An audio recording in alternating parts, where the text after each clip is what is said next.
Damas y caballeros, muy buenas noches.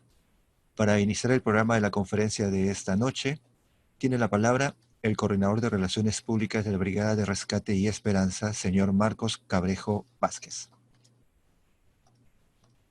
Muy buenas noches, damas y caballeros.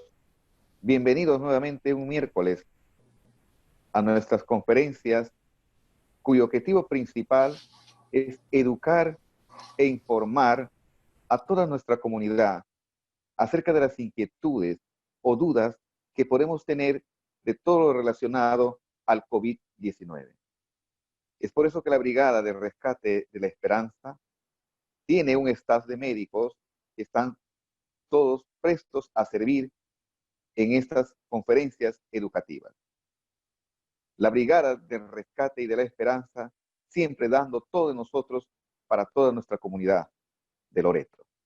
A nombre de la Misión Médica Jorge Arévalo Paz, Rotary Club Iquitos, Eddie Gómez Zúñiga, presidente de la promoción 1990 del Colegio San Agustín de Iquitos, les damos a ustedes la más cordial bienvenida a la conferencia virtual.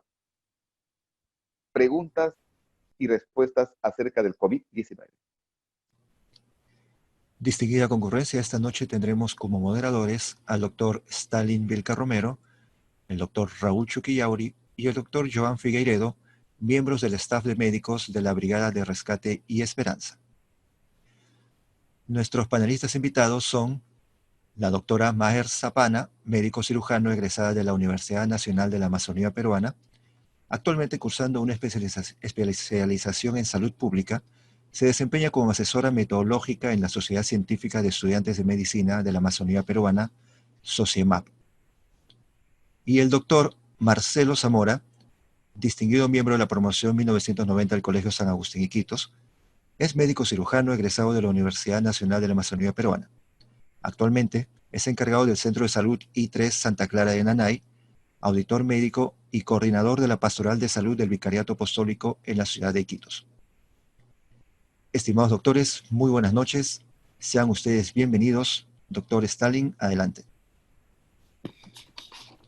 Bueno, gracias por la bienvenida. Realmente es un gusto poder compartir este momento con distinguidos colegas de gran trayectoria en la atención primaria. Creo que voy a empezar con algunas preguntas, dándole el pase más bien a la doctora Maher Zapana para que ella nos comparta cuál es su percepción en la atención primaria de los pacientes que acuden o que buscan ayuda, ¿no? Para ayuda y sobre todo el tipo de tratamiento o consejería que se le debería indicar, ¿no? Adelante, por favor, doctora Maher. Enfrentando una pandemia a la cual muchos países han enfrentado una situación muy crítica y hemos tenido pérdidas. la mayor parte de nuestra población se ha visto afectada. Pero en este sentido, considero que es muy importante tomar énfasis en la salud mental de la población. ¿Por qué? Porque nosotros conocemos que la clínica, en el 80% de los pacientes, son clínica leve. Es más, muchos de los pacientes incluso no saben que han cursado con la infección del virus y no presentan síntomas, y solamente cuando se hacen una prueba rápida descubren que efectivamente han tenido la infección. Pero esto pone en hincapié algo muy importante. Cuando los pacientes se dan por enterado de que han padecido la enfermedad, empiezan a presentar síntomas que en este momento son considerados la secuela de la enfermedad y los somatizan. Comienzan a presentar dificultad respiratoria, dolor precordial, sensación de punzadas, ardor en la espalda, y sobre todo está el problema de que tienen miedo de contagiar a los familiares cercanos. En este sentido, mi mejor recomendación desde el aspecto médico y también de paciente, porque sí, efectivamente yo también cursé con la infección de COVID, actualmente tengo 54 días con la enfermedad, es importantísimo mantener la calma y tratar de buscar fuentes confiables de información. Los pacientes generalmente experimentan 5 características que se puede apreciar en todos los pacientes.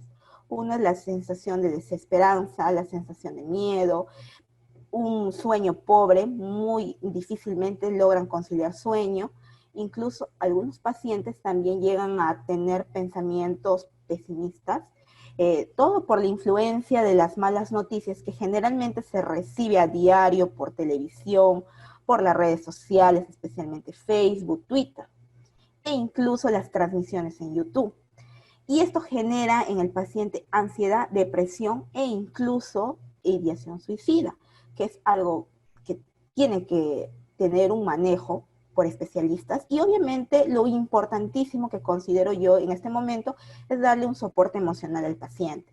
¿Cómo se da un soporte emocional? Fácil, solamente hay que todos los pacientes, personal de salud, importante porque personal de salud está sometido a una carga de estrés muy grande, es mantenerse comunicados con familiares, amigos cercanos, a través de los mismos medios, redes sociales. Tratar de crear vínculos que por el distanciamiento social ya no se puede dar de manera activa, pero sí lo podemos mantener por redes sociales, videollamadas, mensajes, chats en línea, compartir, interrelacionar, porque eso es lo más importante en este momento para distraernos y no pensar en los síntomas y comenzar a hacerlos grandes, aquellos síntomas que muchas veces son imperceptibles. Si tú haces una actividad, te distraes, no vas a darte cuenta de lo que estás padeciendo y va a ser mucho más fácil manejar.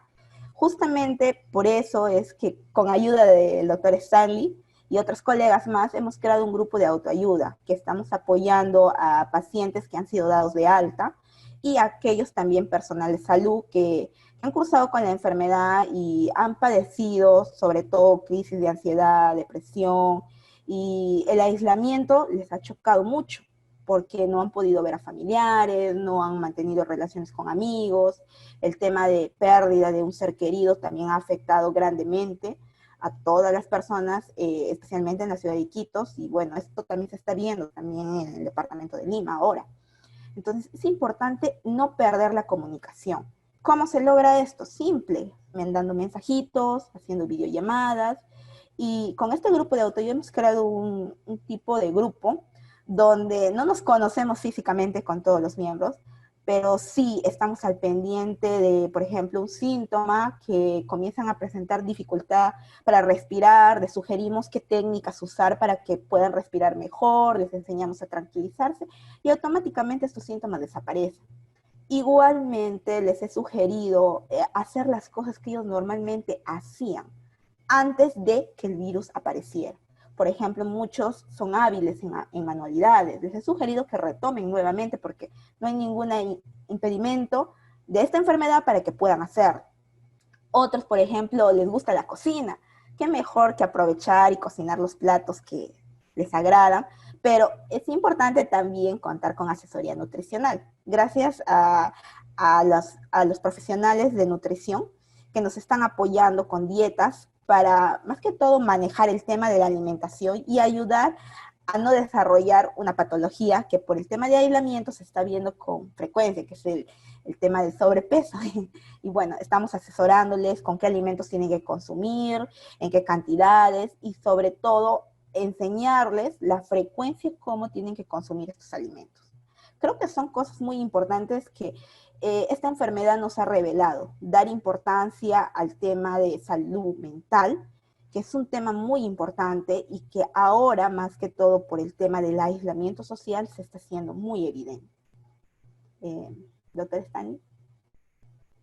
Es importante, sí, es importante lo que usted menciona, doctora, porque precisamente creo que su percepción, las personas que ya han pasado más de 10 días, ¿no? Y ya están prácticamente en una etapa de no complicación y están mejorando, pero ellos, porque sienten algunas molestias, ellos entonces van a buscar quizás un medicamento que les termine, ellos dicen, de curar, pero en realidad creo que hay que esperar un poco más, y eso es lo que hemos aprendido un poco de esta enfermedad.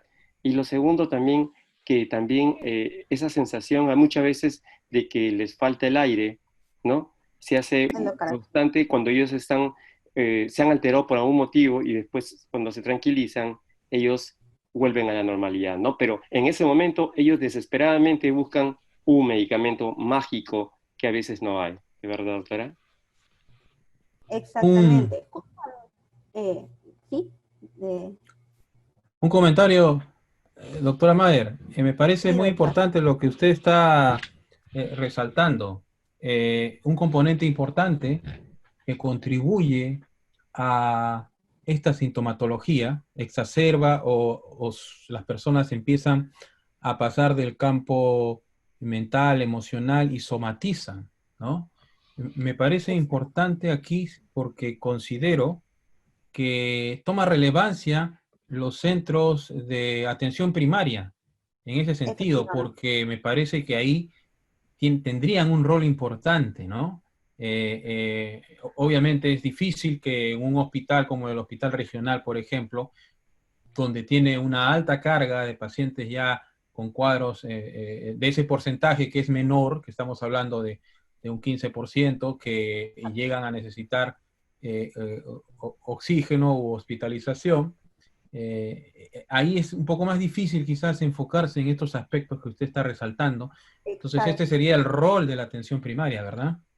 Exacto, doctor. Y justamente lo que dijo el doctor Stanley, de que muchos de estos pacientes presentan o somatizan los síntomas que ya prácticamente son síntomas propios de la secuela de la enfermedad, pero que con el transcurso del tiempo van a ir apaleándose y desapareciendo completamente, como en mi caso, yo ya no tengo ningún síntoma.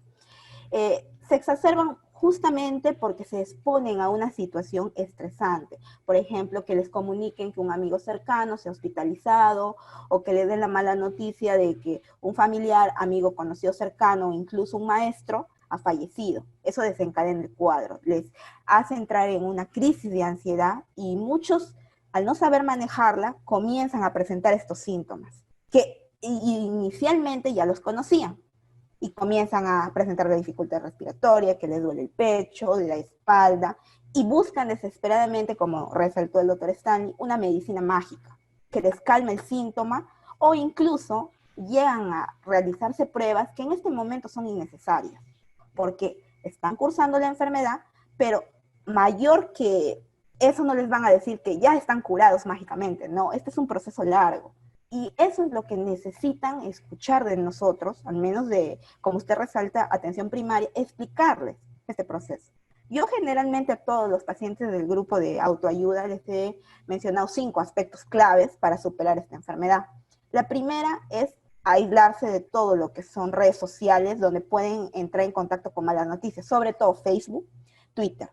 Lo que recomiendo yo, experiencia propia, es quedarse con aplicaciones como YouTube para escuchar música de selección, TikTok porque pasan videos entretenidos, de buen humor, para que se rían y olviden las cosas que están pasando a nuestro alrededor, malas noticias sobre todo, y que se queden con Instagram, porque en Instagram comparten imágenes muy bonitas, paisajes que se pueden distraer.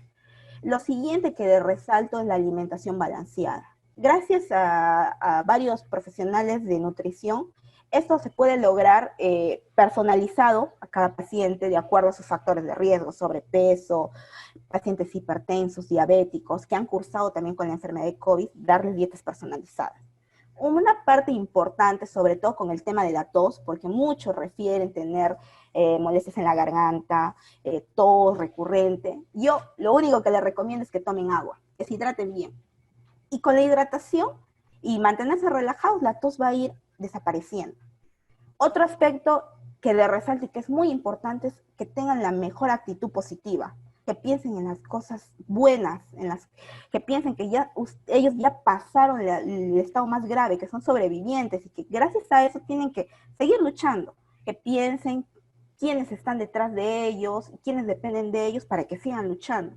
Y algo muy importante es que traten de sonreír todos los días. Al sonreír todos los días, estar de buen ánimo, nosotros liberamos sustancias que potencian a nuestro sistema inmunológico y no necesitamos más. Eso es lo que yo les digo a todos los pacientes clave para que puedan superarlo. Y les he recomendado una música en especial que me encanta y que al menos varios me han dicho que en los momentos de crisis les ha ayudado. Es una canción de Fanny Lu que se llama Feliz y que prácticamente en situaciones difíciles sí nos ayuda. Es necesario rodearnos de las cosas positivas en este momento y dejar de lado un poco la medicación, que como le recalco a cada paciente, si bien nos ayuda frente a un síntoma, pero no lo hace gratis. Siempre nos está dejando un regalito extra. Nos puede curar del síntoma de la tos, pero nos está dejando otra enfermedad ahí que luego, posteriormente, se va a manifestar. Yo no le recomiendo automedicarse. Y tampoco le recomiendo hacerse pruebas por su cuenta. Lo recomendable es que un médico les haga su historia, les diga en qué momento y si es que verdaderamente lo necesita. Si no, es innecesario. Solamente están gastando la platita y se están angustiando más para saber que la enfermedad efectivamente sigue ahí y sí ha dejado una lesión, pero que con el transcurso del tiempo esta lesión se va a resolver. Gracias, doctora Madre. Gracias. Creo que ahora creo que el doctor Marcelo, ¿no?, nos puede compartir su experiencia y después de su intervención podemos compartir una serie de conclusiones o respuestas también a las preguntas que nos están haciendo. Buenas noches, ¿me escuchan? Fuerte y claro, Hola. doctor. Hola, Sí. doctor Marcelo. Sí, buenas noches a todos. Voy a comentar un poco mi experiencia en el Centro de Salud Santa Clara de Nanay. Comentarles que el Centro de Salud se encuentra ubicado en un centro poblado del mismo nombre, Santa Clara de Nanay, donde está la famosa playa Tipishka. Tengo cerca el balneario. Y estamos a 6 kilómetros de Iquitos, en la carretera, pero ya empistada. Y bueno, tenemos una población de más o menos casi 4.000 personas. Un centro de salud con un solo médico, qué sé yo. 14, 15 personas más, entre obstetras, técnicos, enfermeras. Y bueno, comentarles que el primer nivel de atención, cuando comenzó esta pandemia, marzo, abril, nos agarró frío, pues, ¿no? Porque no había un plan por parte de las cabezas, ¿no? Así que no teníamos ni los implementos necesarios, los CPP de protección completos, no teníamos con pocas medicinas y que al final también han escaseado, parte personal para atender todo lo que se vino. Y en realidad no nos capacitaron, ¿no? Tuvimos que echar mano de lo que sabíamos, de lo que estaba saliendo de a poco, ¿no? Como que comenzó a salir mes a mes las nuevas actualizaciones. Entonces comenzaron pues a venir los pacientes, comenzaron a venir así como se dice, en mancha, comenzaron a agravarse. Tuvimos que implementar la atención diferenciada también para protegernos. Ya entraban desde a uno al centro, desde la puerta ya no estaban todos adentro. Y hemos echado mano un poco a las creencias también un poco. Es una zona periurbana, tiene muchas creencias. Y comenzamos a derivar, por supuesto, a los pacientes con comorbilidades, ¿no? Los diabéticos, los hipertensos. Hemos tenido fallecidos, incluso en el centro de salud llegaron a fallecer. No tenemos oxígeno. Con pacientes con comorbilidades los mandamos a los hospitales. A los que estaban estables, hemos utilizado, felizmente tengo un técnico de salud que vive allá, en el centro poblado, mi mano derecha ahí. Entonces, hemos usado para comenzar, las inhalaciones con eucalipto. Puso en su casa y también, en el centro no lo hicimos, pero sí en su casa del técnico, una olla con esta planta, y los pacientes con tos y leve iban allá por las tardes, todo, no sé, a inhalar. Las inhalaciones, nos conseguimos la ivermectina en ampolla y comenzamos a administrar a los pacientes sintomáticos en ese momento, que hacían tos, que hacían fiebre. No tenemos acitromicina, hemos usado el ciprofloxacino, paracetamol, que al final también ha escaseado, las inhalaciones con salbutamol. En algunos pacientes estaban un poco complicados y no querían ir al hospital. Incluso hay ahora mucho miedo de ir al hospital porque dicen que se van a morir ahí, se van a enfermar más, no querían ir. Prestamos los nebulizadores, las máquinas, y lo llevaban a su casa y se nebulizaban con salbutamol, ¿no? Habremos tenido 2 o 3 pacientes y que salieron del cuadro. No podemos nebulizar en el centro de salud con máquina, ¿no? Contaminaríamos a todos. Utilizamos salbutamol, las aerocámaras, beclometasona, prednisona, y ahí hemos estado en esta pelea hasta que en mayo, más o menos comenzaron ya a bajar los casos. Fallecieron en sus casas también algunos que nos llegaron, los señores de la tercera edad, algunos, más o menos habremos tenido 10, 12 muertos hasta el momento. Pero el grueso de la población, con todo lo que hicimos allá, bajó nuestros casos. Felizmente, en cuanto a los niños, no hemos deportado ninguno, no hemos tenido casos con niños, llegaban poco, con una gripe leve algunos. Los niños sí estuvieron bien metidos en sus casas, no llegaron. Decían ahora que ha bajado la casuística, están llegando ya. Y nos tuvimos que enfrentar con lo poco que tenemos en el centro y con la idiosincrasia de la gente, ¿no? El pueblo tiene sus creencias y todo, pero se hizo lo que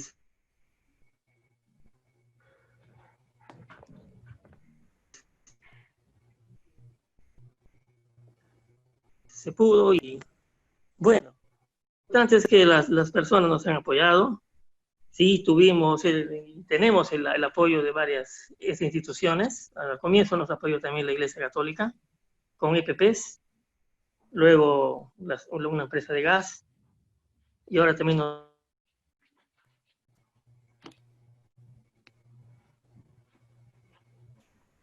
la brigada, a la cual estamos muy agradecidos. El apoyo de la comunidad también, los agentes, los promotores también pusieron de su mano ahí. Ellos fueron los que nos avisaban también, o a los pacientes que estaban positivos, les aislaban en sus casas, se iban a cuidarles a veces algunos.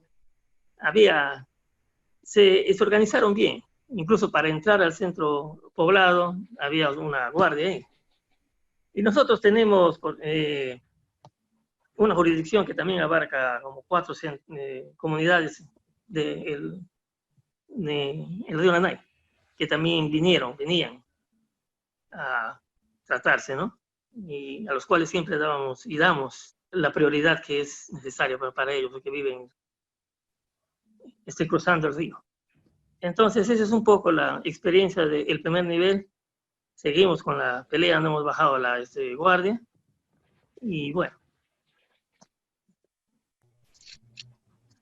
Doctor Marcelo, gracias. Gracias más bien por su experiencia Yo quería hacer una pregunta antes de que de repente el doctor Johan nos pueda comentar algo, pero quería comentarle, en esa experiencia que he tenido trabajando con la comunidad y tratando de poder llegar a ellos también, ¿no? Por ejemplo, la experiencia del eucalipto, ¿no? La experiencia de hervir, la experiencia de ivermectina. Sabemos ahorita que realmente no hay, como dicen, no hay medicamento mágico, no hay, o sea, no hay algo que nos cure la enfermedad, pero estamos cada día aprendiendo, esperando que realmente haya una evidencia certera, ¿no? De que tal medicamento sí demuestre. Pero, lo que la gente, cómo responde? O sea, ellos cómo se sienten, por ejemplo, con el eucalipto, se sienten bien con ello, se sienten que es, porque usted les dice, ellos se sienten satisfechos y también responden bien clínicamente.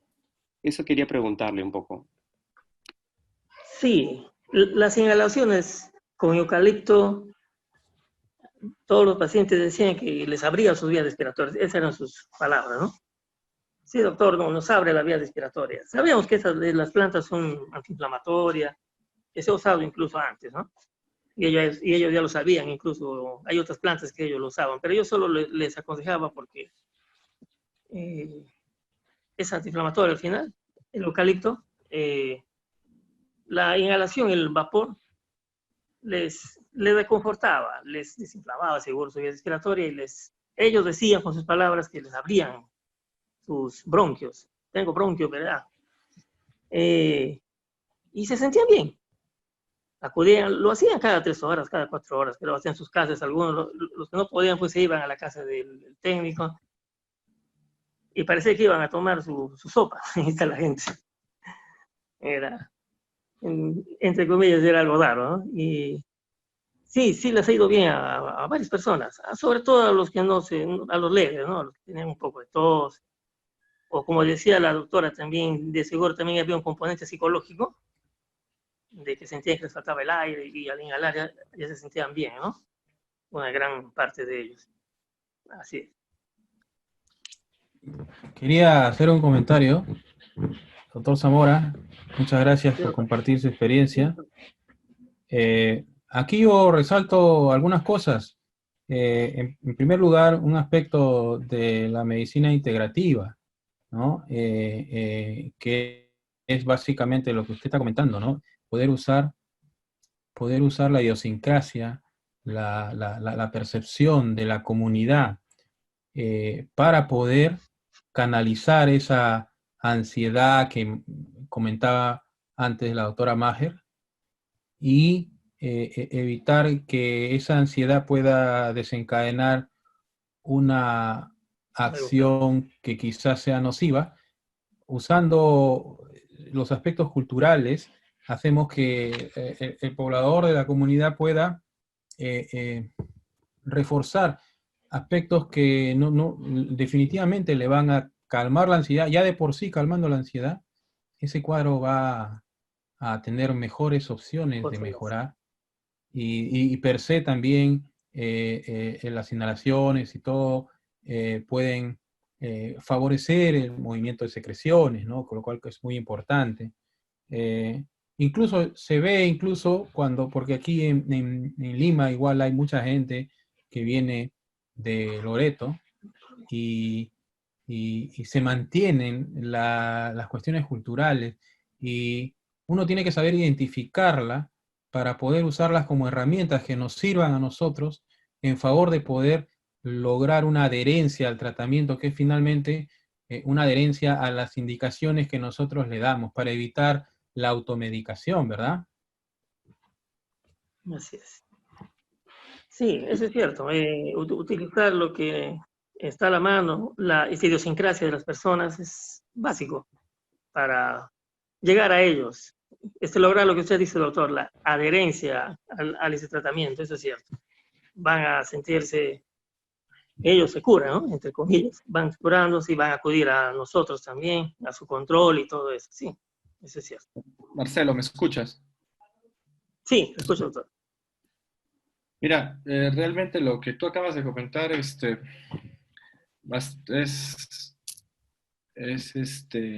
digno de admirar porque ya cualquiera de nosotros quisiera haber estado en tu lugar o no haber estado en tu lugar enfrentándose sin recursos, con una población de 4.000 personas y siendo el único médico que tiene que estar ahí y veo que has tenido un apoyo de promotores de salud, de la población, de un técnico de enfermería y aún así te has batido y realmente merece mi reconocimiento. Eh, Justamente conversaba con Stalin que a nivel de Perú, en los últimos días, se ha dado ha habido un viraje hacia la focalización de los centros de atención primaria, no solo a nivel del comité de expertos, del Ministerio de Salud, de los infectólogos, sino también ya como políticas de salud, ¿no? Yo quisiera preguntarte, y quizás poniéndote un escenario, ¿cómo, cómo enfrentas, cómo estás tomando estas políticas de salud en pacientes que son sintomáticos, están en sus casas o uno de los miembros de la familia? Te pongo un caso que, a ver, una persona de 40 años con temperatura de hace 2 días, dolor muscular, tos seca, acude al centro de salud y te comenta que el resto de su familia está también con la misma sintomatología, entre ellos gente de todas las edades, por ahí una persona mayor. En ese momento ya ustedes inician el tratamiento, ¿qué tratamiento inicias?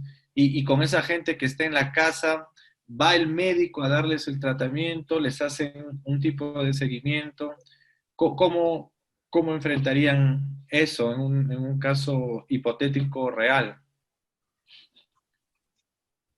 Bien, bueno, incluso antes de la pandemia, Santa Clara, el centro de Santa Clara es un centro donde hemos peleado contra varias enfermedades y las seguimos peleando.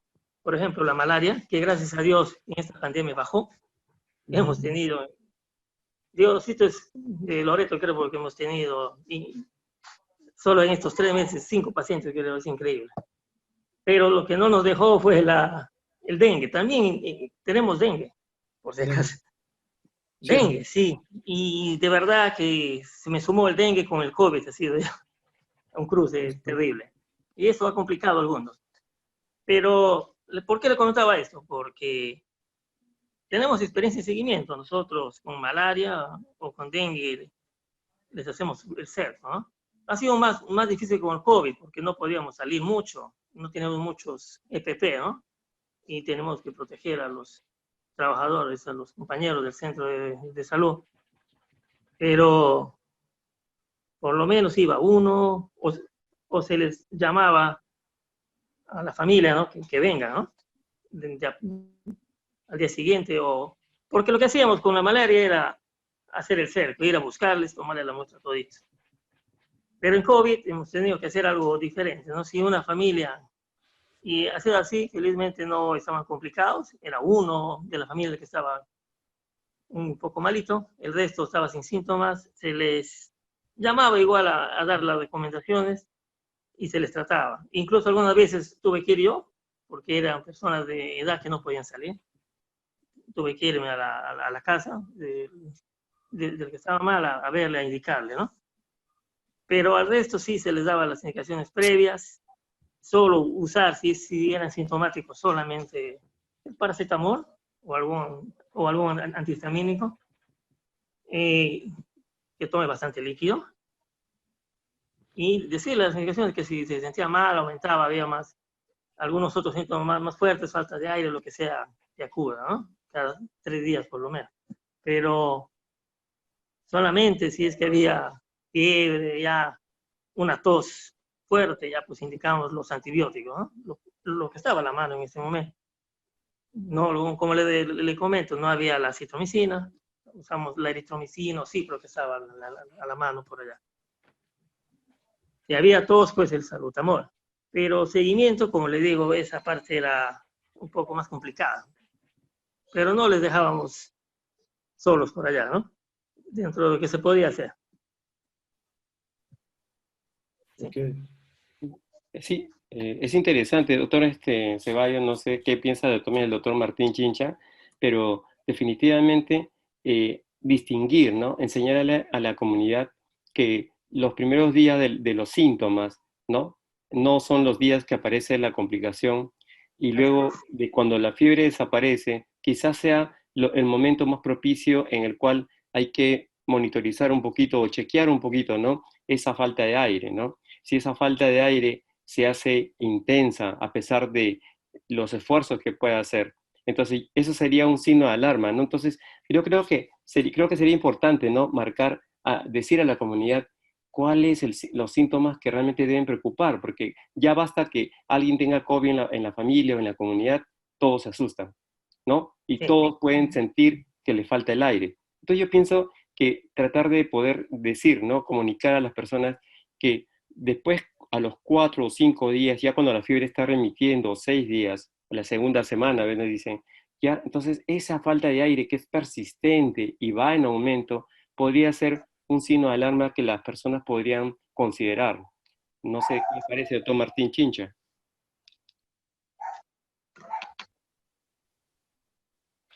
Mientras creo que el doctor Martín Chincha agarra el audio, le vamos a encontrar su comentario. Pero yo creo que es importante, ¿no? Que la gente sepa que la enfermedad no te quita el aire los primeros días, ¿no? Excepto seas un grupo de riesgo, ¿no? Y eso es algo importante. Lo segundo es cómo distinguir, ¿no? ¿Ya está el doctor Martín? ¿Ahí me escuchas? Adelante, doctor Martín. ¿Ahí me escuchan? Sí, fuerte y Bien. claro. Ok. Bueno, saludos primero a todos los panelistas, a todos los amigos y mis felicitaciones a los doctores Maje y al doctor Marcelo por enfrentar en primera línea en lo que es la comunidad de la atención primaria, ¿no? Creo que todos hemos pasado alguna vez por un centro y en estos casos se hace algo más válido, ¿no? Que ellos han sido los líderes en un mini ecosistema, ¿no? O sea, todo lo que nosotros vivimos en una ciudad que tiene todos sus problemas y todas sus patologías, lo ven a un nivel, a un universo mucho más pequeño y ellos son los líderes. Y a veces eso trae sobre los hombros un peso bastante importante, no solamente físico, sino también psicológico, porque hay que organizar todo, ¿no? Resaltar también lo que dijo el doctor Marcelo acerca de los cercos, que son especialistas, ¿no? Que realmente eso es una fortaleza en lo que es el control de dengue y malaria y otras, de repente otras enfermedades. Tienen una experiencia importante en eso y eso es quizás uno de los valores que han sido disminuidos en esta estrategia nacional para enfrentar el COVID-19, ¿no? Este, es correcto lo que dices, Stalin, en respecto a que, bueno, hay dos puntos, ¿no? Uno, la combinación de la medicina folclórica regional y la objetividad que debe mantener el médico frente a un problema en el cual él es el que conoce todo, ¿no? O sea, debe imbuirse. Estos sistemas de educación a distancia son importantes para establecer qué es lo que yo llevo para decirle a los pacientes, bueno, está con fiebre y puede ser, pero en este momento no vamos a ver ningún problema, pero va a ser mi punto de observación, porque de acá a unos 5 o 7 días este paciente va a requerir oxígeno o no, ¿no? Y a veces uno de los problemas que se ha visto no solamente en todos los casos es que pasada la fase viral, es decir, la primera semana, que puede ser un día, 2 días, 3 días, la persona recupera un bienestar y cree que ya se solucionó el problema, cuando en realidad todavía surge la fase pulmonar y no se da cuenta hasta que es tarde, cuando la disnea ya lo marca y cuando ya la saturación, que no lo sabía, llega al hospital y está en 90, ¿no? Entonces, esos puntos sí, el médico debe tener muy bien claro cómo se una enfermedad, en este caso el COVID-19, para poder instruir a todo su equipo y poder llevar el mensaje a la gente, ¿no? Es correcto la mezcla de medicinas porque ya que no pretendemos hacer daño, yo creo que las inhalaciones con eucalipto tienen un efecto de esa relación que hay entre los médicos y los pacientes que también están asustados, ¿no? Y sin embargo, con un eucalipto pueden sentirse tranquilos y eso ayuda un poco a enlazar con toda la población y llevarla a otra etapa, ¿no? Es decir, a quién de todos voy a vigilar con cuidado, porque bajo estadísticas, pues uno no sé la población del centro de Santa Clara, pero me imagino que es unos 2.000 habitantes. No, Hay aumentó, una mencionabilidad bajo que eso es posible. La idea siempre es pues ubicar antes de que suceda, prever lo que va a suceder para poder intervenir y de repente hasta transferirlo con tiempo a un centro de mayor, y así, digamos, establece un lazo mucho más potente con la población. Gracias. Gracias, doctor Martín. Gracias. Creo que es importante, quizás volviendo, no sé si estoy quitando el tiempo a alguien, pero, por ejemplo, remarcar, ¿no? Dos puntos importantes, ¿no? Uno, la consideración de algunos conceptos de medicina tradicional o la parte cultural de la comunidad, importante, ¿no? Porque ellos se sienten que pueden estar un poco más tranquilos. Y lo que hablábamos con respecto a la doctora Mayer, ¿no? La ansiedad es tremenda. Definitivamente, es tremenda. Y esa ansiedad, basta, una persona, el grupo de riesgo puede estar enfermo, pero, o no, pero en una casa, pero los demás ya comenzaron a tener pánico. Y entonces buscan desesperadamente medicamentos alternativos. Y si no le das algo, muchas veces las personas no se sienten satisfechos con su médico. Y por eso me sorprende gratamente lo que dice el doctor Marcelo, ¿no? Lo de eucalipto, que dicho sea, es una planta muy arraigada en todo el Perú. Y obviamente tiene propiedades que no se le puede negar. Entonces, ¿qué hacemos con la ansiedad? Porque, por ejemplo, en la experiencia acá del grupo de Brigada de Rescate de Esperanza, llamando por teléfono, sí, ayuda. Y se dan cuenta, uno encuentra en los pacientes que ellos están preocupados. Ya pasaron 10 días, ya pasaron 14. O ya pasaron 20, la doctora Madre ha visto, ya pasaron 30, y siguen sintiendo, ¿no? Síntomas, siguen sintiendo, así, episodios agudos de ansiedad, definitivamente, ¿no? Y entonces en ellos el monitoreo por teléfono ayuda, ¿no? Definitivamente ha sido una estrategia muy buena. No sé si tienen comentarios.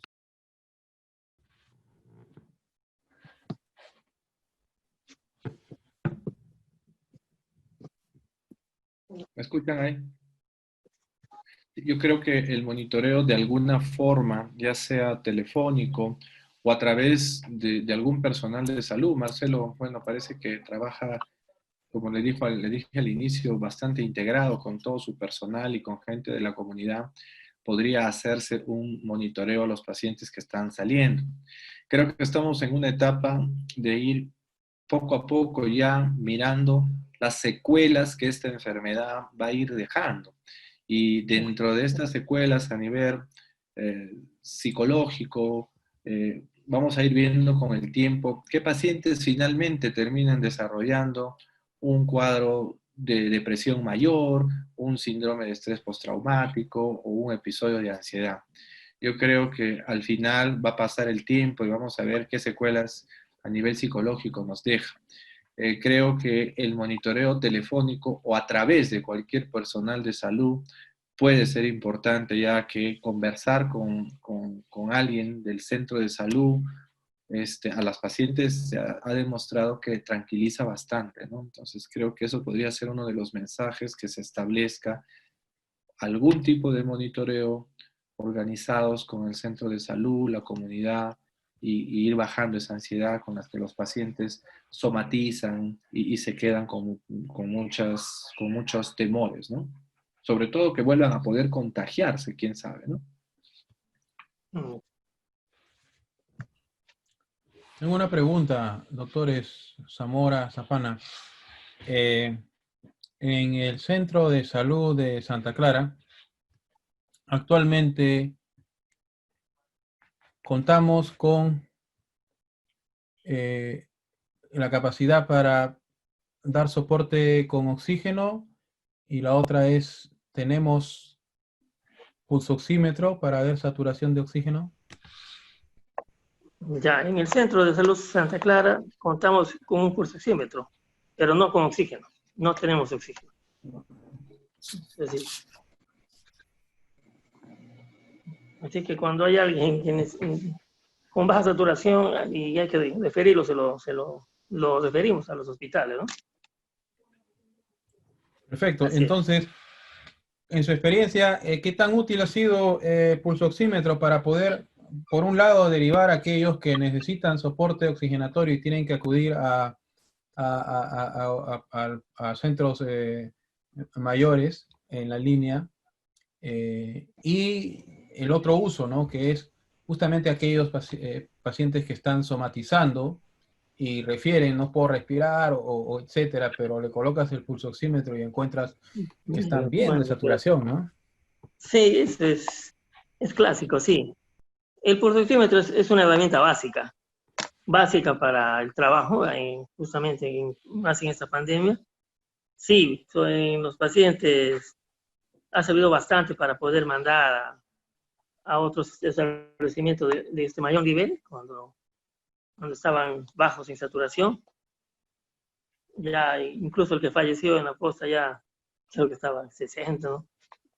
Nos ayudó bastante, nos sigue ayudando. Y es clásico porque muchos ahora, como usted dice, el doctor Johan, llegan, ¿no? Después de 15, 20 días de la enfermedad, que se sienten, les falta el aire, y al tomarles el pulsoxímetro nos sirve para tranquilizarles. Se les toma y están en 98 de saturación bien.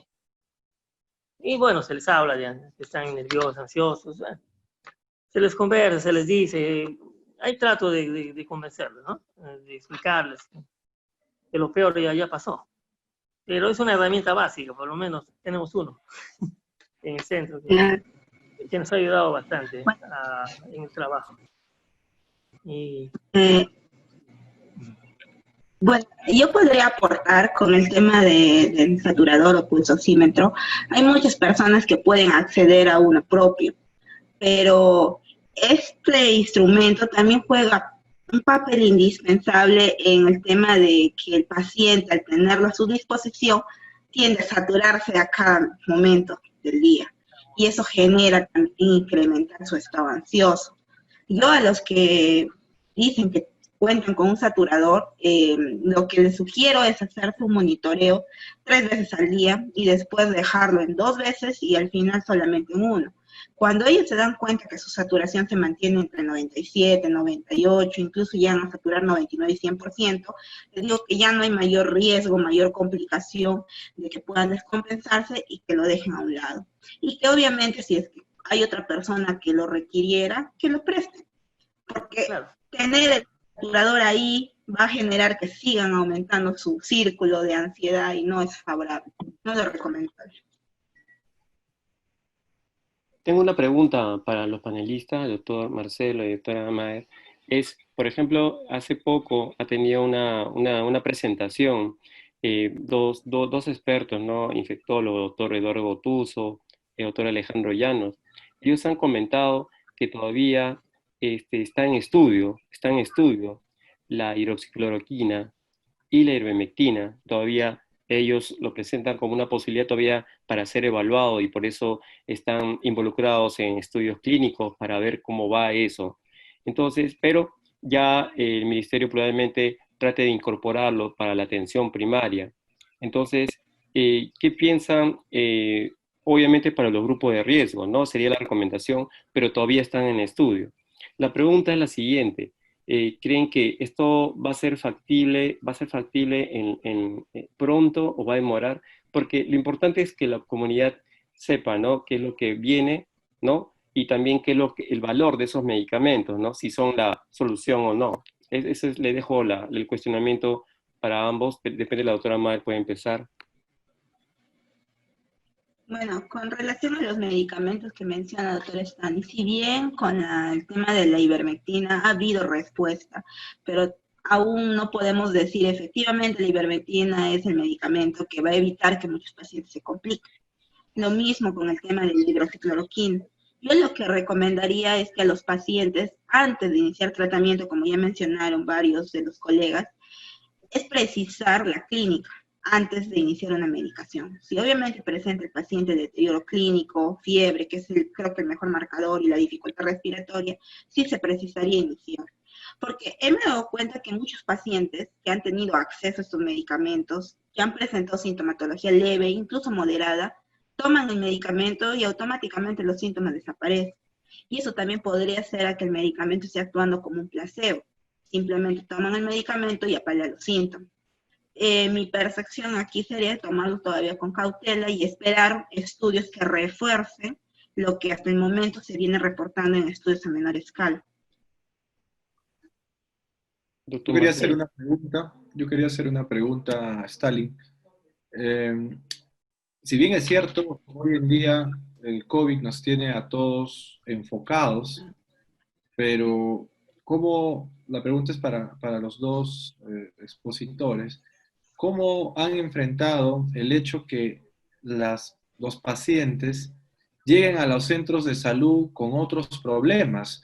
No sé qué tanto se han dejado de atender el control prenatal a las gestantes, el programa de vacunación a los chicos, los pacientes hipertensos, los pacientes diabéticos y demás enfermedades crónicas.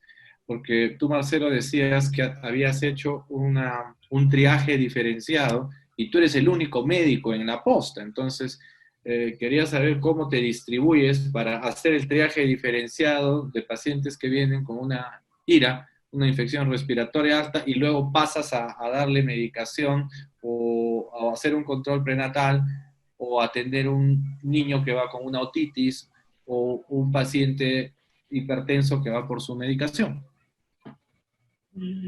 Sí, en realidad no hemos dejado de atender a los pacientes de no transmisibles, a los diabéticos, a los hipertensos. A ellos se les citaba a partir de las 11 o 12, que no había ya tantos pacientes, y les daba sus medicamentos. Y hemos comenzado a darles para dos meses. No, la paciente, ¿eh? No me han llamado. ¿Perdón? No, ¿Perdón? sigue nomás, pero sí.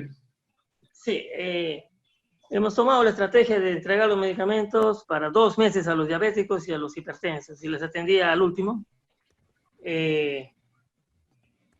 Eso con ellos. A los que venían había diferenciado en IRAS y en no IRAS. A los que tenían IRAS o infecciones respiratorias, yo los consideraba a todos, y se debe seguir considerando como posible COVID, ¿no? Y les atendía.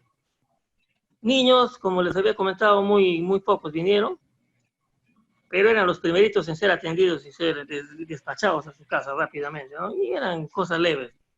Felizmente, no hemos tenido para vacunas, no hemos vacunado en 2 meses, se nos prohibió, por orden de la dirección, no hemos vacunado abril y mayo. Junio ya estamos comenzando otra vez. No ha habido control de niños y no ha habido vacunas para ellos en estos dos meses. Y control prenatal y en gestantes, hemos atendido a las gestantes, también un grupo importante de riesgo.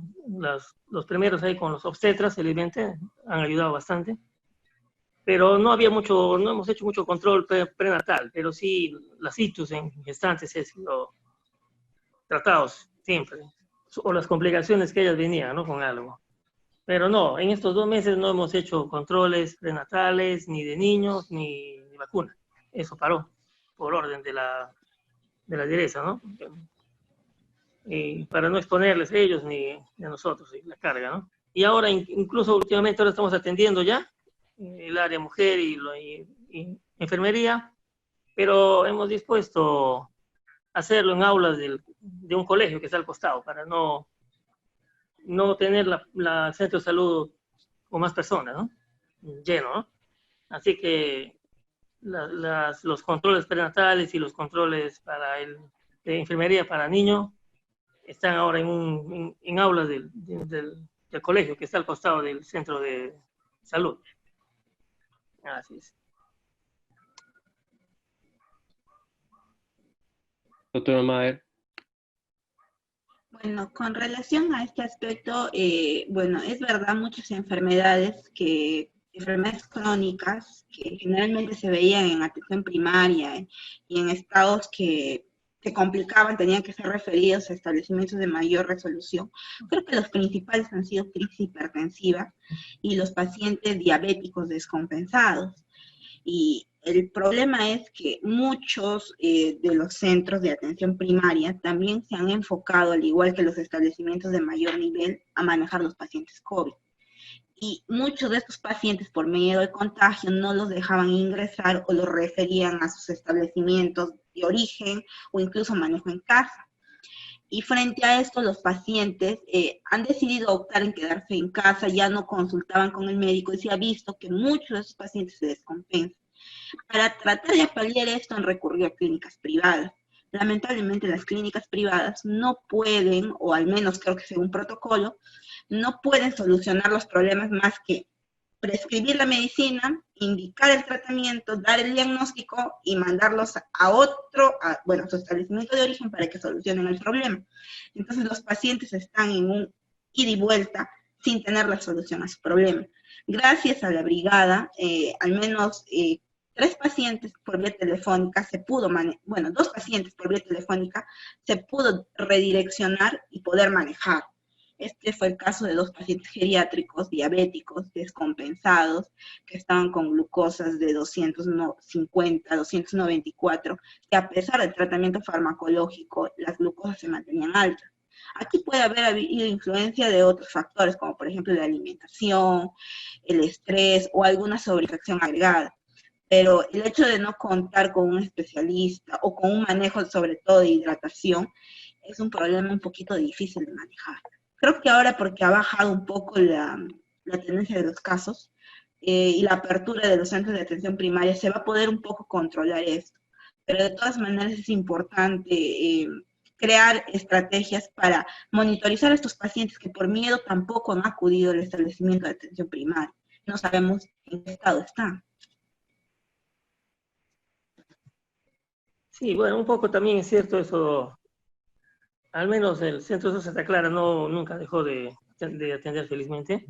Y sí, hemos tenido crisis de glucosa alta, la hiperglicemia. Hemos tratado pues con suero o insulina, que felizmente hay también un poco. Y crisis de presión, ¿no? Ha habido bastantes justamente en ese tiempo, ¿no? También me imagino por el miedo, porque no acudían al tratamiento, venían después de 2 meses, porque sí, ha habido un miedo, es cierto, ha habido un miedo, un pánico en los primeros meses a acudir a los centros de salud. No querían venir porque pensaban, y no tenían, y tenían razón, ¿no? De que van a contagiarse, de que ahí está la carga más alta, ¿no? Y no, tenían miedo los pacientes con presión, con diabetes a acudir. Pero llegaban y les atendíamos. Hemos tratado de no dejarles de lado a ellos, ¿no? No todo era COVID, por supuesto. Una pregunta para el doctor Marcelo y Maher. ¿Tienen señal telefónica en sus centros? ¿Ahí llega la señal bien? Sí. Felizmente hay señal de celular. ¿Tienen telemedicina? ¿Tienen acceso a telemedicina? No. La señal es mala, doctor Martín. La señal, y el doctor Marcelo ahorita con dificultad, es una de las desventajas, debilidades para poder hacer telemedicina, ¿no?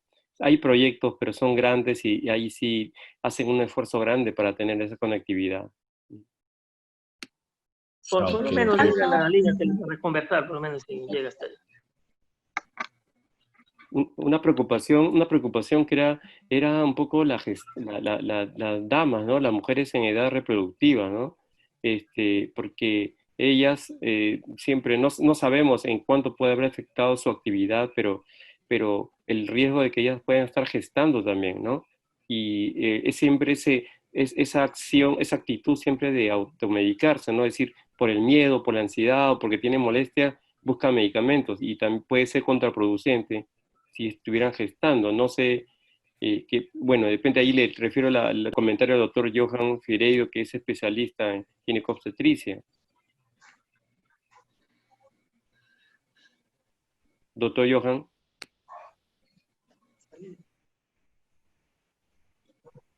su audio, doctor.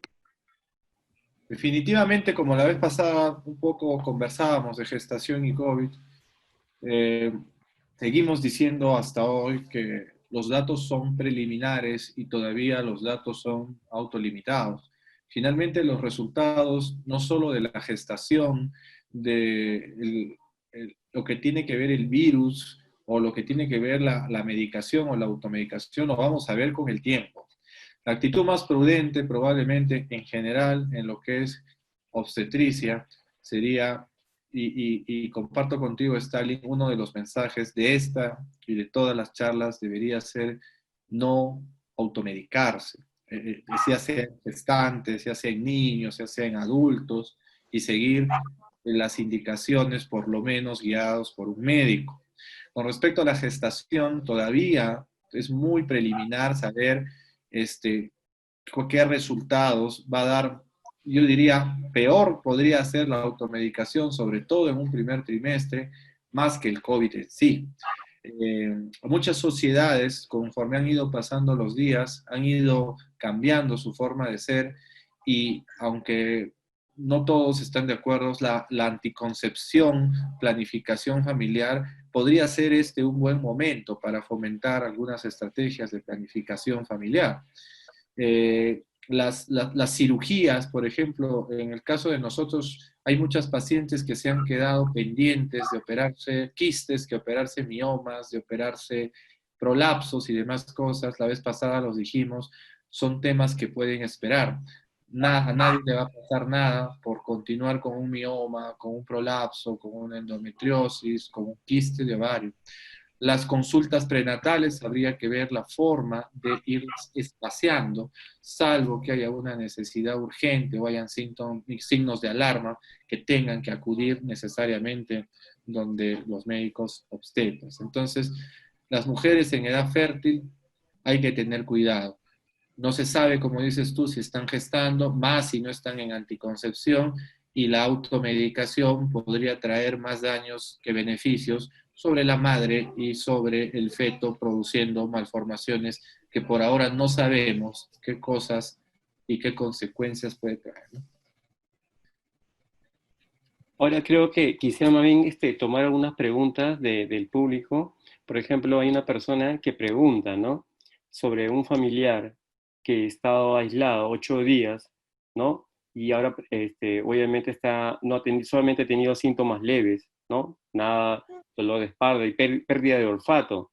Y ahorita solamente tiene pérdida de olfato. Entonces, la pregunta que hace después de 8 días es, ¿qué hacer? Y también con la familia. A pesar de que la familia está un poco distanciada para evitar algún tipo de transmisión, ¿qué deben hacer ellos, ¿no? Que son la familia, si deben probablemente hacerse una prueba, dice, no dice prueba rápida, no, una prueba, y qué hacer, sobre todo, qué deben hacer en cuanto a manejo. Entonces, oye, no tienen síntomas. Entonces, importante, no sé qué de los colegas puede responder estas preguntas. Doctor Martín, de repente. Voy a iniciar con unas ideas, ¿no? O sea, con respecto al manejo del paciente, ¿no? Imagino que hay un aislamiento completo. Básicamente entiendo que seguro ha estado en un cuarto donde se le ha alcanzado todo y se ha usado, se ha separado los utensilios y ya tiene su propio baño, su propia toalla. Me imagino eso, ¿no? Entonces, creo que después de 8 días hay mucho la posibilidad entre 7 y 10 días, enfermedades muy leves, ¿no? Eso es obviamente teórico, ¿no? Habría que hacerle un hisopado, pero eso no es. La única diferencia que podría haber, si es que no se puede continuar con el aislamiento, es las otras tres efectivas, ¿no? La distancia, el lavado de manos y el uso de mascarilla simple, quirúrgica o simple para el paciente y para el resto, mientras hay una distancia cercana a los 2 metros, ¿no? Es decir, cuando de repente habría que ver también el tamaño de la casa para poder, si puede haber horarios diferenciados de distribución. Pero lo único que yo variaría sería de repente el aislamiento, es decir, que esté completamente confinado a su cuarto, eso lo cambiaría básicamente a un desenvolvimiento por horas, manteniendo las otras 3 conductas, ¿no? Con respecto a los exámenes, si el resto de la familia no ha desarrollado síntomas, considero innecesario tomarle exámenes, no sería información relevante, ¿no? Porque dado que las otras personas deberían continuar con las medidas más efectivas del manejo, ¿no? Que son las 3 que he mencionado, ¿no? Doctor Raúl, gracias, doctor Martín. Doctor Raúl, ¿qué piensa, qué le deberíamos dar a esa persona, la familia que no tiene síntomas? Que es obviamente contacto. Bueno, claramente después de escuchar aquí a los colegas, me queda claro que una persona que no tiene síntomas, pues no debe recibir ningún tratamiento, ¿no? Básicamente debe mantener las mismas conductas de prevención, de higiene y monitoreo, nada más. Claro, creo que el punto importante es que se trata enfermedad, ¿verdad? Y severidad de enfermedad, no se trata resultados, ¿no? El laboratorio no es para tratar, siempre tiene que ir, creo que una interpretación médica, un médico debe interpretar los resultados, ¿no? Para poder saber qué hacer. Creo que es importantísimo eso. No sé si la doctora Mar o el doctor Marcelo quieren agregar. A mí me interesaría mucho, para tratar un poquito de concluir esta parte ya de este conversatorio, ¿no? ¿Qué hacemos con la ansiedad? La doctora Mar recomendó, ¿no? Y el monitoreo telefónico. En la Brigada de Rescate de Esperanza hay todo un sistema de poder llamar y que las personas pueden acceder, ¿no? Siempre bienvenido los profesionales que quieren ayudar, bienvenido, pero eso ayuda a aliviar la ansiedad. Pero, ¿qué pasa? ¿Qué le dirían, por ejemplo, a aquella persona que dice, ¿no? ¿Cómo no me voy a preocupar? ¿No? Ya está, obviamente estamos de repente monitorizando presencialmente o telefónicamente, dice, pero ¿cómo no voy a presenciar si hasta los médicos han fallecido? ¿No? ¿Qué se le podría decir? De repente la doctora Madre me puede dar alguna sugerencia, ¿no? ¿Qué le podemos decir, no? Bueno, efectivamente este virus no selecciona a las personas, no distingue credo, no distingue profesiones, no distingue raza. Va a afectar igualmente a un paciente que está confinado en su casa, respetando la cuarentena, como también a un personal de salud que está atendiendo a los pacientes. Obviamente el riesgo es mayor en el personal de salud porque están expuestos un mayor tiempo, es más constante la exposición con el virus. Pero el hecho de que se den estas complicaciones debe hacer reflexionar a las personas, sobre todo de que la parte religiosa, que considero que es un aspecto fundamental, por el hecho de que si nosotros nos hemos salvado, yo digo a todas las personas que han pasado por el cuadro clínico y que actualmente están en el proceso de recuperación, son sobrevivientes. Y si están aquí en este momento es porque tienen un propósito y tienen que luchar por ese propósito. Obviamente hay personas que, a pesar de que han luchado, han fallecido, pero en este momento las personas que se han quedado, por esas personas que han partido, tienen que seguir luchando. Y la mejor manera de hacerlo es tratar de controlar el tema de la ansiedad. Y las técnicas son sencillas, solamente aislarse de las malas noticias, reforzar las buenas noticias, no aislarse con las relaciones con sus seres queridos, amigos, familiares. El distanciamiento social es importante para reducir la propagación del virus, pero eso no quiere decir que tienes que romper contacto con tu papá, tu mamá, tus hermanos, tus amigos, porque eso va a acrecentar entrar en un estado ansioso. Hacer actividad física también es una buena manera de disminuir esta ansiedad. Estar frente a una situación como la que estamos pasando, todos lo vamos a hacer, pero la mejor manera de luchar contra ello es poniendo de nuestra parte la actitud positiva, tratar de estar alegres. Y es fácil, entiendo la postura de muchos pacientes que dicen que no, yo veo médicos que han muerto, yo veo amigos que han estado hablando conmigo y han fallecido. Yo los entiendo porque he pasado por la misma situación. Pero justamente porque Dios me ha dado la oportunidad de estar aquí ahora justamente con ustedes hablando y ayudando a pacientes que están en el proceso de recuperación, considero que debemos seguir luchando. Creo que esa es la prioridad en este momento. Gracias, doctor Mar. Doctor Marcelo, ¿qué precauciones debemos decir en la atención primaria, en la comunidad, cuando, por ejemplo, usted le indica de repente a una persona que tiene de repente criterios de riesgo, le indica un medicamento que ahorita están sugiriendo el ministerio, por ejemplo, ivermectina o quizás hidroxicloroquina? ¿Qué precauciones le daría, doctor, para usted, ¿no? Para ellos? Bueno, como se dijo ya hace un momento, estos medicamentos todavía falta estudios, ¿verdad?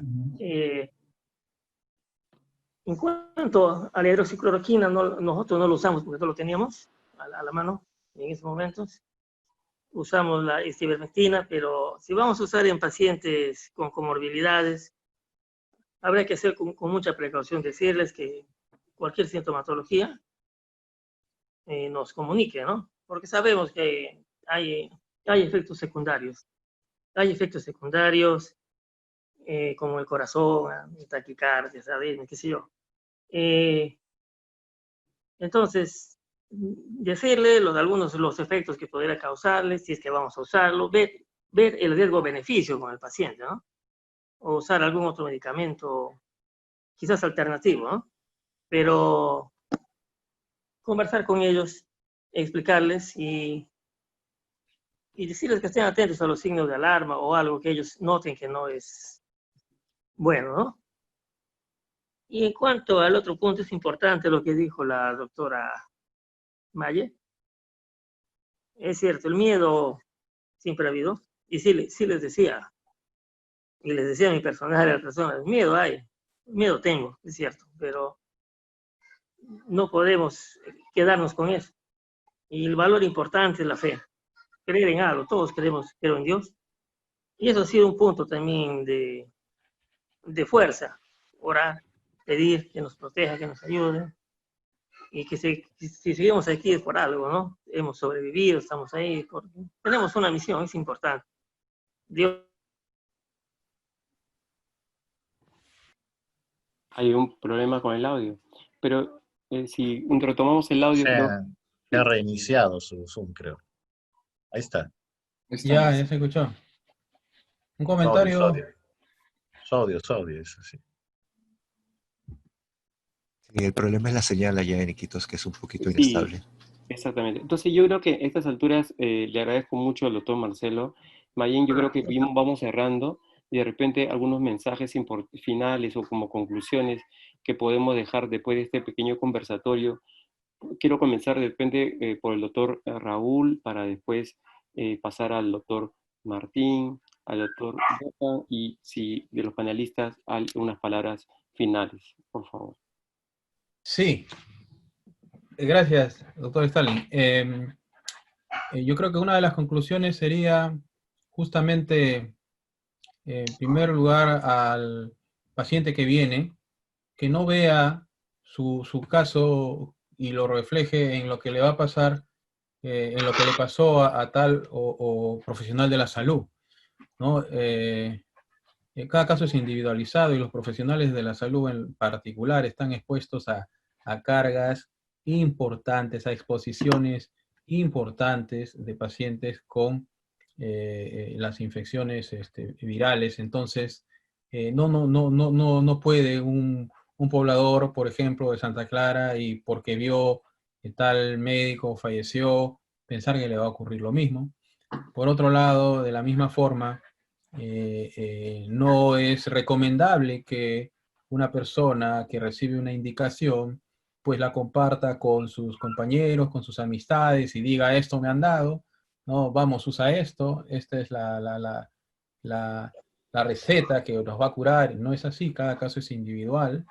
Así como tampoco no aceptemos, ¿no?, que por WhatsApp nos envíen, hey, a mí me dieron esto, ¿no? Y luego todos están en búsqueda de ese medicamento y quieren tomar esos medicamentos, ¿no? Eso yo creo que está quedando bien claro que no es la manera en que debemos abordar el hecho de tener alguna prueba positiva o presentar síntomas.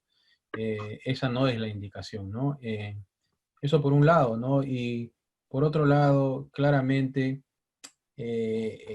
abordar al paciente y hacerle ver, ¿no?, que hay un componente importante que es la ansiedad, ¿no? Y yo creo que empezar a reconocer que uno, sí, en efecto, hay componentes que me están poniendo ansioso, yo creo que es el primer paso para poder manejar esa situación, ¿no? Y lo otro, desde el punto de vista de los colegas que están en establecimientos de salud de atención primaria, usar la cultura, la idiosincrasia de las personas en favor de lograr los objetivos que buscamos con los pacientes, ¿no? Me parece, eso podría ser para empezar y por supuesto ustedes deben tener también otras conclusiones, ¿no? Gracias, doctor. Doctor Martín. Bueno, para terminar, ya es el momento, debió haber sido de repente el inicio, pero ahora, con mucha más razón, es el momento de la atención primaria, ¿no? Los pacientes van a comenzar a llegar y ahora que conocemos mucho más la enfermedad que el inicio, pues es el momento de tener la instrucción completa, difundirla a través de todos los que atienden atención primaria para que mantengan la calma, para que transmitan calma y para que tengan bien claro qué paciente es el potencialmente que se va a complicar para poder actuar con anticipación y transferirlo con anticipación. Será básicamente una cuestión de un par de meses en que esto probablemente desaparezca completamente, pero van a haber pacientes y van a volver a como era el inicio, es decir, atender a los que son normales, a los que no son COVID y a los que son COVID con mucha más proporción para los que no son COVID, ¿no? Y eso involucra también las actividades básicas de la atención primaria, como son la vacunación y el control de ya las endemias locales, ¿no? Esperemos que estas charlas continúen en ese aspecto, ¿no? Gracias, doctor. Doctor Johan. Bueno, finalmente me gustaría ya un poco repetir. Creo que nunca está de más recordar y dejar como mensaje a la población en general que eviten la automedicación como primer punto.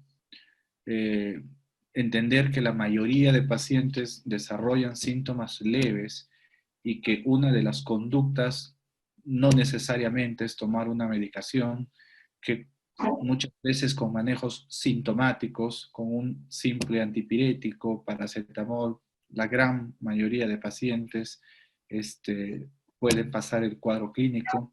La medicación que hoy el Ministerio de Salud manda, recordarles que es una medicación todavía en estudio y que se está dando estas políticas solamente en bases a estudios in vitro y en animales, pero no en estudios en humanos.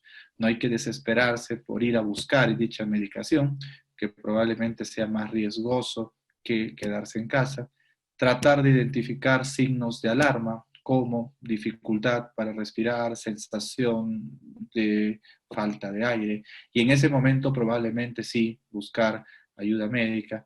Y cada día esto lo vamos conociendo más y creo que tienen que saber las personas tratar un poquito de manejar su estrés. Pedimos a que en Iquitos, ojalá que los centros de salud a través de Marcelo difundan estas cosas, tranquilicen a las pacientes y traten de ver y organizarse haciendo algún sistema de monitoreo, si no es por telemedicina, viendo a ver quién podría ir a las casas a monitorizar a los pacientes, ya que eso se ha visto que termina mejorando y tranquilizando para ellos, ¿no? Gracias, doctor Johan. Yo quiero terminar agradeciendo tremendamente, de verdad, el extraordinario trabajo, ¿no?, del doctor Marcelo, ahí en un puesto de salud, en una comunidad periurbana, casi rural, diríamos yo. Gran trabajo, doctor. Y a Maher Zapana también, porque ha estado prácticamente cogiendo personas a través del monitoreo telefónico, ¿no? Y lo mismo que ahora se está haciendo también con la Brigada Rescate y Esperanza. Entonces, y con el componente de ansiedad, ¿no? Tratar horas y horas, tratando también las preocupaciones, las ansiedades que tiene. Entonces, yo creo que ahorita, como conclusión, podemos dejar, creo que 2 o 3 mensajes claros. El mensaje número 1, creo que hay que tratar siempre de considerar la cultura de la población, ¿no? para poder llegar a un acuerdo, pero que no haga daño a la comunidad misma. O sea, considerar un poco sus creencias también. Pero número 2, todavía no hay un medicamento que sea la cura, que sea la panacea. Entonces la comunidad no debe desesperarse. Número 3, recuerden que hay buenas noticias. ¿Cuáles son las buenas noticias? Que hasta ahora, con todo lo que sabemos del COVID, como dijo el doctor Martín, ya sabemos, ya hemos aprendido más cómo tratar los casos complicados. Sabemos, se mantiene eso, de que los grupos de riesgo son los que tienen más posibilidad de enfermarse y la gran mayoría no. Entonces no deben preocuparse, no deben angustiarse. Entonces yo creo que si seguimos ahorita estos mensajes, podemos llevar las cosas a buen camino, ¿no? Yo quiero agradecerles a todo este prestigioso panel que están acá, doctor Johan Figueiredo, doctor Martín Chincha, doctor Raúl Chuquiabri, y a nuestros panelistas, de verdad, extraordinarios, doctor Marcelo y doctora Mar. Muchísimas gracias por este momento, y creo que a nombre de la Brigada Rescate de Esperanza, que Dios los bendiga. Muchísimas gracias más bien por todo, y a todo el equipo que nos ha ayudado. Gracias a usted. Gracias a usted. Muchas gracias, doctores, por su presentación de esta noche, en especial a nuestros panelistas principales y a los moderadores. Distinguida concurrencia, de esta manera damos por finalizada la conferencia COVID-19, preguntas y respuestas. La misión PAMS Jorge Arévalo, el Rotary Club Iquitos y la directiva de la promoción 1990 del Colegio San Agustín Iquitos, en persona de su presidente Eddie Gómez Zúñiga, agradece su concurrencia y los invitamos a participar en la próxima conferencia que tendrá lugar por este mismo medio el día domingo al 14 de junio a las 5 de la tarde. Los invitamos a visitar la página de Facebook de la misión Jorge Arévalo PAMS, donde pueden contactar a la Brigada de Rescate y Esperanza. Tengan todos ustedes muy buenas noches.